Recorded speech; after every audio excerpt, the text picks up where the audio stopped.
അധിനിവേശത്തിന്റെ കാഴ്ചകളെ പൊട്ടിച്ചെറിഞ്ഞ India സ്വാതന്ത്ര്യത്തിലേക്ക് പറന്നുയർന്ന ദിനമാണ് 1947 August 15. August 15 ഇന്ത്യക്കാരുടെ പുനർജന്മത്തിന്റെ ദിനമായിരുന്നു. ആ പുണ്യദിനം നാം ഓർക്കുകയും ആഘോഷിക്കുകയും ചെയ്യുമ്പോൾ ഭാരതത്തോടുള്ള കൂറും സ്നേഹവും പ്രകടമാകുന്നു. ഒരുപാട് പുണ്യാത്മാക്കളുടെ ജീവത്യാഗത്തിന്റെ ഫലമാണ് നാം നേടിയെടുത്ത സ്വാതന്ത്ര്യം എന്നത് നമുക്ക് മറക്കാതിരിക്കാം. രാഷ്ട്രപിതാവായ മഹാത്മാഗാന്ധിയെയും നേതാജി സുഭാഷ് ചന്ദ്രബോസിന്റെയും ജവഹർലാൽ നെഹ്റുവിന്റെയും ഓർമ്മകൾക്ക് മുമ്പിൽ നമുക്ക് പ്രണാമമർപ്പിക്കാം. 1947 നിന്നും 2024 എത്തിയപ്പോൾ ഇന്ത്യ ഏറെ വളർന്നു. ശാസ്ത്ര സാങ്കേതിക മേഖലകളിലും പ്രതിരോധം, വിദ്യാഭ്യാസം എന്നിവയിലെല്ലാം ഇന്ത്യ മുന്നേറുന്നു. ചന്ദ്രയാനും മംഗൾയാനുമെല്ലാം അവയുടെ നേർക്കാഴ്ചകളാണ്. അഹിംസയിലൂന്നിയ സ്വാതന്ത്ര്യമാണ് നമ്മുടേത്.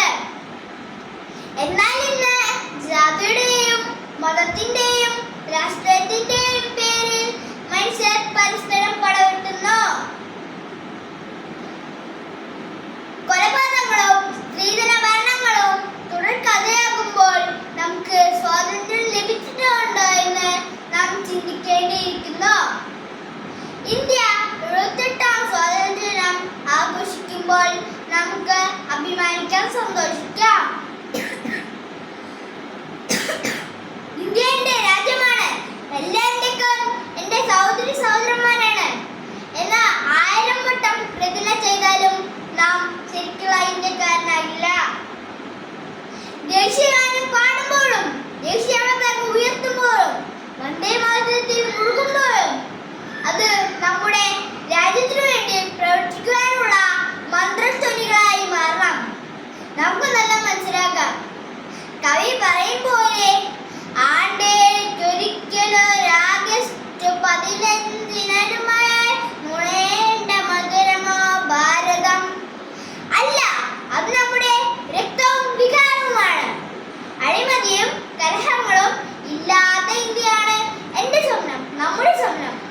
ആ സ്വപ്നത്തിനു വേണ്ടി നമുക്ക് ഒറ്റക്കെട്ടായി പൊരുതാം.